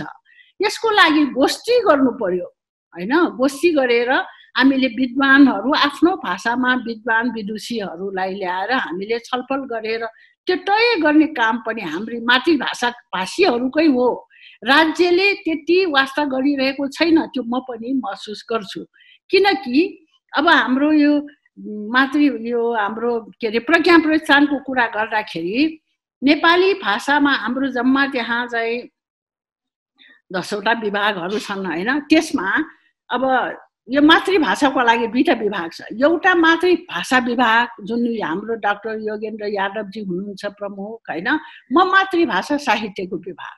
यो 2टा विभागमा पनि अर्को जस्तो नेपालीमा कवितालाई, कथालाई, निबन्धलाई छुट्टा छुट्टै विभाग छ नि। त्यहाँ त कविताको मात्रै छुट्टै विभाग, कथाको आख्यानको मात्रै छुट्टै विभाग, अनि निबन्धको मात्रै छुट्टै विभाग। यस्तो विभागलाई पनि त्यति नै बजेट, अनि यो 123 भाषा सम्हाल्नु पर्ने यो मातृभाषा साहित्य विभागलाई पनि त्यति नै बजेट हो। एउटै बजेट, हैन? एउटा कवितालाई पनि त्यति नै बजेट, अनि हामी कथा कविता निबन्ध अब जे जति छन् सबै सम्हाल्नु पर्नेलाई पनि त्यति नै बजेट। त्यो सरकारले यसरी चाहिँ अब यो मातृभाषा उत्थानको लागि न्याय गरिराखेको जस्तो चाहिँ लाग्दैन। यो मातृभाषालाई पनि साहित्यलाई पनि आख्यानलाई छुट्टै, यो कवितालाई छुट्टै, निबन्धलाई छुट्टै भनेर यदि छुट्टा छुट्टै बजेट दिएको भएदेखि हामीले सेलो खेलो एकदमै त्यो आर्थिक रूपबाट हामीले सम्हाल्न सक्थ्यौँ। अब सबैलाई एउटै बजेट जस्तो, अब बजेट म बजेटको पनि भनिदिन्छु। अनुसन्धानमा 4 लाख दिएको छ यसपालि मात्र है, पहिले त थिएन। 4-7 लाख थियो, यसपालि 12 लाख। अनुसन्धानलाई 4 लाख छ, गोष्ठीलाई 3 लाख, प्रकाशनलाई 5 लाख। यसरी हाम्रो 12 लाख रुपियाँ यसपालि प्रकाशन भएको छ। फेरि यसपालि यो कोरोनाले गर्दाखेरि यो बजेटलाई पनि हामीले राम्रोसँग सदुपयोग गर्न सक्ला जस्तो भइसकेको छैन अघि। त्यसैले यो राज्यले दिएन, राज्यले गरेन भनेर हाम्रो भाषा उठान होला जस्तो मलाई चाहिँ लाग्दैन। हामी आफै लाग्नुपर्छ, मेरो चाहिँ रिक्वेस्ट चाहिँ। यो मातृभाषाको ज्ञान सिप, त्यसको कन्टेन्ट के हुन्छ, जीवन दृष्टिकोण कस्तो हुन्छ भन्ने विषयमा पनि छलफल गरौँला भन्ने त समयले भ्याइएन। अन्तिममा कन्क्लुडमा आफ्नो छोटोमा 1 मिनटमा समय राख्दिउँ होला। म अगाडि देख्दैछु सन्चु प्लोनबाट सुरु गरौँ होला। अब हाम्रो बाटो के? हामीले के गर्न सक्छौँ भन्ने सबै कुरा त सबैभन्दा ठुलो कुरा त हामी आफै जागरुक हुनु पर्यो। हामीले चाहिँ यो हाम्रो साहित्य विकासमा हामी लाग्नुपर्छ भन्ने कुरा चाहिँ सबैको मनमा हुनु पर्यो। त्यो अनुसारले चाहिँ काममा उत्रिनु पर्यो। र अब राज्यले के गर्नु पर्यो भन्दाखेरि हाम्रो थुप्रै साहित्यकारहरू, हाम्रो आफ्नो जातिको थुप्रै साहित्यकार, ठुल्ठुलो साहित्यकारहरू हुनुहुन्छ। उहाँहरूलाई पनि राज्यले चाहिँ त्यसलाई चाहिँ अपनत्व ग्रहण गर्नु पर्यो। किनकि अहिलेसम्म हामीले कुनै पनि जातिको साहित्यकारहरूलाई चिनाउनलाई चाहिँ राज्यले केही गरे जस्तो लाग्दैन होइन। अहिले चाहिँ प्रज्ञा प्रतिष्ठानको लक्ष्मी मालीज्यू हुनुहुन्छ, उहाँ मार्फत चाहिँ के अनुरोध गर्न चाहन्छौँ भने हाम्रो नि सन्तवीर पाखरिन, त्यसै गरी बुद्धिमान मोक्तान जस्ता हाम्रा चाहिँ अग्रज पहिलो पुस्तक प्रकाशन गर्ने साहित्यकारहरू, चर्चित साहित्यकारहरू हुनुहुन्छ। उहाँहरू जस्तोहरूलाई खोजेर उहाँहरूलाई राज्यले अपनत्व ग्रहण गर्नु पर्यो। उहाँहरू पनि नेपालको चाहिँ एउटा भाषा साहित्य क्षेत्रको व्यक्तित्व हो, उहाँहरूलाई पनि चिनाउने काम गर्नु पर्यो। र हाम्रो चाहिँ के छ भने एउटा माग जस्तै भनौँ, यो एउटा हामीले चाहिँ उठाउँदै आएको हाम्रो साहित्यकारहरूको नि शालिक बनोस्, शालिक बनाउने काममा राज्यले पनि ध्यान दियोस्, हामी पनि आफ्नो ठाउँबाट गर्छौँ। र प्रज्ञा प्रतिष्ठान जस्तो जो चाहिँ राज्यको एउटा भाषा साहित्यको संस्था छ, त्यो संस्थाले कमसे कम हामी विभिन्न जात जातिका भाषा भाषीका जो आदिवासीहरू छौँ, हामी आफ्नो भाषाको साहित्यिक कार्यक्रमहरू गर्न पर्यो भने प्रज्ञा प्रतिष्ठानले हामीलाई चाहिँ निःशुल्क रूपमा हलहरू उपलब्ध गराउनुपर्छ। ठुलो नभए पनि सानो हलहरूमा गर्ने गोष्ठी सभाहरूमा चाहिँ त्यो खालले निःशुल्क उपलब्ध गराउनुपर्छ। किनकि हामी सबैको हो त्यो।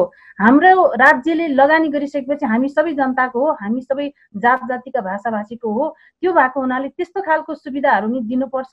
र जहिले पनि यो प्रज्ञा प्रतिष्ठानले राज्यको नाममा 1-2वटा यो गोष्ठीहरू कविता वाचन गर्ने, वर्षमा एकचोटि 1-2जनाले कविता वाचन गरेर कहिले पनि भाषा साहित्यको विकासको लागि राज्यले टेवा पुर्याएको हुँदैन। त्यो भएको हुनाले चाहिँ यो कामहरू चाहिँ गर्नुपर्छ भनेर चाहिँ म भन्न चाहन्छु। मलाई पनि के लाग्छ भने अघिल्लो मित्रले भने जस्तै अब हाम्रा अब जस्तो आदि कविहरू छन्, हाम्रै मगरका पनि आदि कवि जितबहादुर सिन्जाली, स्वर्गीय रेखबहादुर थापाहरू हुनुहुन्छ, उहाँहरूलाई चिनाउनु पर्यो। हाम्रै वरिष्ठ साहित्यकारहरू हुनुहुन्छ, उहाँलाई चिनाउनु राज्यले केही गर्नुपर्छ। र अब राज्यले गर्ने पर्ने कुरा त सबैले भनियो, तर अब हामीले गर्नुपर्ने कुरा के रह्यो भने अब हामीले त मगरहरूमा त अझै मगर भाषै सिकाउनु पर्ने अवस्था छ, पहिलो कुरो त।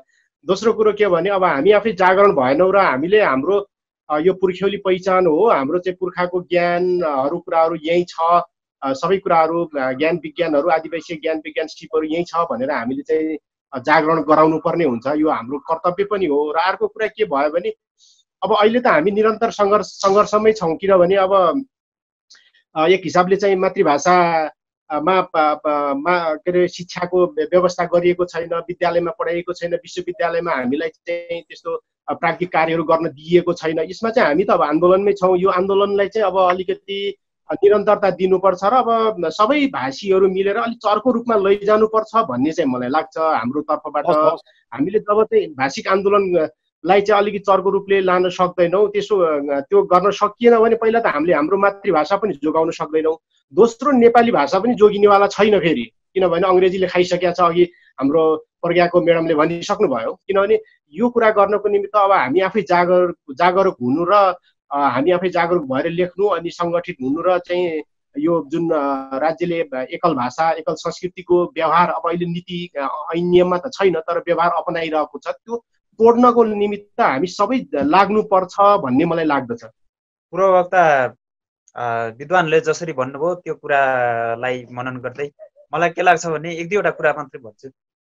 एउटा कुरा चाहिँ के भयो भन्दाखेरि अघि पनि केही कुरा उठ्यो, सानो जस्तो नेपालमा चाहिँ भानुभक्तलाई जसरी हेर्छन् नि आदिकवि भनेर जसरी सम्मान गर्छ, अरू अन्य उत्पीडित समुदाय जातिहरूबाट आएका त्यस्ता कविहरूलाई पनि अथवा भाषिक सेवीहरूलाई पनि त्यसरी नै सम्मान गर्नुपर्ने पहिलो कुरा त्यो लाग्छ मलाई। अर्को कुरा चाहिँ भाषामा चाहिँ जसरी हामी लोकतन्त्रको कुरा गर्छौँ, प्रजातन्त्र आयो भनेर भन्छौँ, तर भाषाको आधारमा अहिलेसम्म न प्रजातन्त्र आछ, न तपाईँको के अरे बहुदल आछ, न चाहिँ गणतन्त्र आछ जस्तो लाग्छ। वास्तवमा चाहिँ वास्तविक रूपमा चाहिँ आएको छैन जस्तो लाग्छ।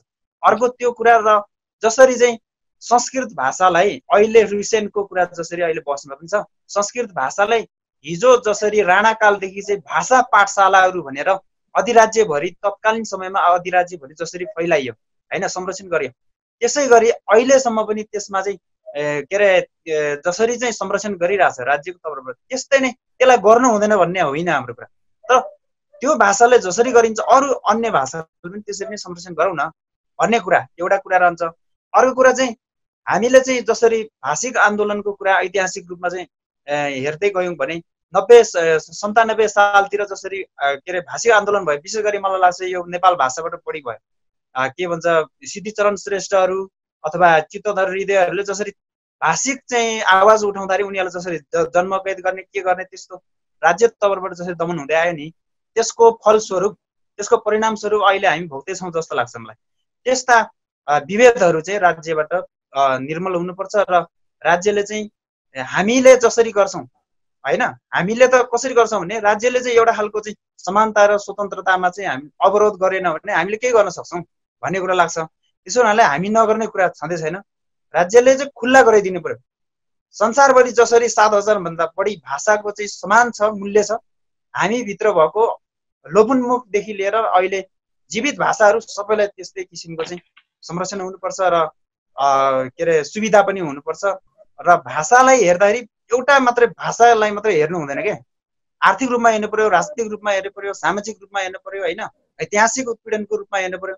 त्यसरी चाहिँ मल्टिपल डाइमेन्सनबाट हामीले चाहिँ भाषालाई हेरेर अघि नै जसरी भन्नुभयो शिक्षालाई कुरा जसरी लिनुभयो त्यसरी नै शिक्षा मिडिया के छ यस्ता खालको चाहिँ के अरे माध्यमहरूलाई हामीले जोड दिएर हामी आफैबाट र राज्यको के अरे सहसम्बन्धबाट चाहिँ यो चाहिँ अगाडि बढ्नुपर्छ अथवा ध्यान दिनुपर्छ जस्तो लाग्छ। मेरो चाहिँ एउटै मात्रै छ, सरकारले सबै मातृभाषाको शिक्षा कमसेकम प्राइमेरी लेभलमा पठन पाठनको व्यवस्था गर्नुपर्छ भन्ने मलाई लाग्छ।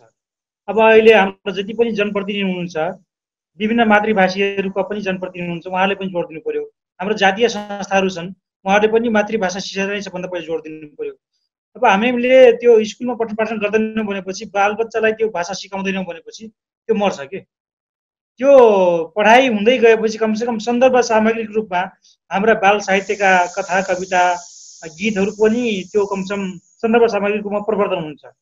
त्यसले गर्दाखेरि लेखकहरू बाल साहित्यको रचनामा ध्यान दिनु पर्यो र सरकारले चाहिँ र हामी जातीय संस्थाले पनि त्यो थारू भाषाको होस् अथवा मगर भाषाको होस् त्यो पठन पाठनमा जोड दिनुपर्छ भन्ने मलाई लाग्छ। मेरो पनि अब एकदमै जोड चाहिँ के भन्दाखेरि शिक्षा नै हो। शिक्षाले मल्टिपल काम नै गर्छ। एउटा चाहिँ साहित्यकार जन्माउनेदेखि लिएर पाठकदेखि लिएर अनि पछि चाहिँ अब एउटा जागिरकै निम्ति पनि काम गराउनको निम्ति अथवा त्यो भाषालाई संरक्षण गर्ने त्यो सबै कुराहरू गर्छ भन्ने लाग्छ। तर दुःखको कुरा अब हामीले साह्रै लामो समय प्रयास गर्दाखेरि नि हामी आफैले पनि अब त्यो कुरा चाहिँ व्यवस्था गराउन सकिरहेको छैनौँ। संविधान सकारात्मक भए पनि त्यो कुरा चाहिँ व्यवहारमा आउन सकेको छैन। अब यो चाहिँ अब कसरी गराउन सकिने हो, अब यो चाहिँ यसमा चाहिँ हाम्रो ध्यान जानुपर्छ, जसले गर्दाखेरि हाम्रो अहिलेको जे क्राइसिस छ, मैले अघि पनि अनुरोध गरेँ त्यसरी नै त्यो क्राइसिसहरू धेरै म्यानेजमेन्ट हुन्छ भन्ने लाग्छ मलाई। यतिमा मेरो कुरा टुक्रिन्छ। अब यहाँ हाम्रो सन्चुजीले भन्नुभयो जस्तै, विष्णुजीले छम्जीले भन्नुभयो जस्तै, अब यो मातृभाषा साहित्यलाई यो प्रज्ञा प्रतिष्ठानले चाहिँ ठाउँ दिएकै जस्तो लाग्छ मलाई। किन भन्दाखेरि यसै पालि पनि हाम्रो अमरजीलाई पुरस्कृत गरिसक्नु भएको छ, यो सबैलाई थाहा होला होइन। यो पालै पालो अब त्यहाँबाट लिन्छ होला। मातृभाषा साहित्यलाई पनि ठाउँ दिइरहेछ, भाषालाई पनि दिएको छ। तर अहिले एउटा कुरा चाहिँ हाम्रो आदि कवि अथवा हाम्रो भाषामा जीवन दिनेहरूलाई पनि सम्मान गर्नु पर्यो भन्ने कुरा पनि उठ्यो यहाँ। यो कुरामा म पनि खुसी छु, किनकि मैले आफूले थाहा पाएको नेपाल भाषाको चाहिँ आदि कविको गोष्ठी पनि गऱ्यौँ र उहाँको जन्मदिवस पनि हामीले मनाउने तयारीमा छौँ। तर अरू भाषाको पनि यस्तै महाकवि यो नै हो भनेर किटानका साथ यसको जन्मदिवस यति बेला पर्छ भन्यो भने हामी सहकार्य गरेर एकाडेमीमै हामीले यो प्रोग्राम गरेर अथवा कार्यक्रम गरेर हामी जन्मदिवस पनि मनाउन सक्छौँ। मेरै साहित्यबाटै यदि आदि कविहरू हुनुहुन्छ भने, अब भाषा सेवीहरू हुनुहुन्छ भने भाषा मार्फत जानु पर्यो, भाषाको छुट्टै विभाग छ। साहित्य सम्बन्धी यस्तै कविहरू महाकविहरू हुनुहुन्छ भने आउनुहोस्, छलफल गरौँ अनि हामी त्यसको तय गरेर हामी जन्मदिवस पनि मनाउँ होइन। अर्को कुरो अनि एउटा चाहिँ मैले अब यो हाम्रो सन्चुजीलाई म के भन्न चाहन्छु भने मैले यसपालि तामाङ भाषाको एउटा गोष्ठी पनि स्वीकारेको हो। यो लकडाउनले गर्दाखेरि हाम्रो परसर्यो उहाँ चाहिँ निस्नु ठिङजीले ल्याउनु भएको हगि, यो हाम्रो अमृत सरले ल्याउनु भएको थियो। अनि अर्को एउटा अनुसन्धान पनि दिएको छु उहाँलाई तामाङ साहित्य सम्बन्धी। म यसरी तपाईहरुले मसँग यदि सम्पर्क गर्न आउनुस् न, म रिक्वेस्ट गरिरहेछु हगि। हामीले मिलेर गर्न सक्ने, मेरो बजेटले भ्याएसम्म म मातृभाषा साहित्यको विकास गर्नमा दत्तचित्त छु भन्ने कुरा यहाँबाट नै म गर्न चाहन्छु, वचन दिन चाहन्छु हगि। त्यसैले हामी छलफल गरौँ र यी महाकविहरूलाई पनि खोजौँ र महाकविहरूको हामी जन्मदिवस पनि मनाऊ र साहित्यलाई अनुसन्धान गर्नेतर्फ पनि तपाईहरु आउनुस्। हामी सहकार्य गर्छौं र प्रकाशनमा ती अनुसन्धानबाट आएका कृतिहरूलाई हामी प्रकाशन पनि गर्छौं। मेरो बजेटले भ्याएसम्म म गर्छु। यो चाहिँ तपाईहरुलाई मेरो वचन भयो। हस् हस्, धेरै धेरै धन्यवाद लक्ष्मी मालीजी। अब आजको जनसवाल कार्यक्रममा मातृभाषामा साहित्य अवस्था, चुनौती र यसको गन्तव्य विषयमा हामीले छलफल गर्न जम्मा गरेका थियौँ। समयको कारणले हामीले छोटोमा भए पनि केही निष्कर्ष, केही हाम्रो अनुभवहरू हाम्रो दर्शकहरूलाई पस्किन हामी सफल भएका छौँ। आजको छलफल कार्यक्रममा, आजको संवाद कार्यक्रममा सहभागी भएर हाम्रो दर्शकहरूलाई महत्त्वपूर्ण सूचना, जानकारी र आफ्नो अनुभवहरू राखिदिनु भएकोमा नेपाल प्रज्ञा प्रतिष्ठानका प्राज्ञ लक्ष्मी मालीजीलाई म कार्यक्रमको तर्फबाट धेरै धन्यवाद दिन चाहन्छु। त्यसै गरिकन लिम्बू भाषाका साहित्यकार उपप्राध्यापक अमर तुम्याङ, यसै गरिकन मगर ढुट भाषाका साहित्यकार विष्णु सिन्जाली मगर, यसै गरिकन तामाङ भाषाका कवि तथा साहित्यकार सन्चु ब्लोन तामाङ र थारू भाषाका साहित्यकार डाक्टर कृष्ण सर्वहारी, गुरुङ भाषाका कवि छम कवि, उहाँ मूल प्रवाहको पनि कवि होला तर पनि यहाँ गुरुङ भाषाको कवि लेखिएको छ, छम गुरुङ। यसै गरिकन एकछिन भए पनि आउनुभएको थियो हाम्रो सुनुवार भाषाका साहित्यकार उत्तम कुमार सुनुवार। म सम्पूर्ण सहभागीहरूलाई कार्यक्रमको तर्फबाट धेरै धेरै धन्यवाद दिएर यहाँहरूबाट छुट्टिन्छु। भोलि अर्को विषय, अर्को अतिथि र अर्को सन्दर्भका साथ यस्तै छलफलमा हामी उपस्थित हुनेछौँ। आजको लागि भने सम्पूर्ण युनिटसहित प्रविधिमा साथ दिने हाम्रो सूर्य लामालाई धेरै धेरै धन्यवाद र सम्पूर्ण टिमसहित म कुमार यात्रु पनि बिदा चाहन्छु। नमस्कार।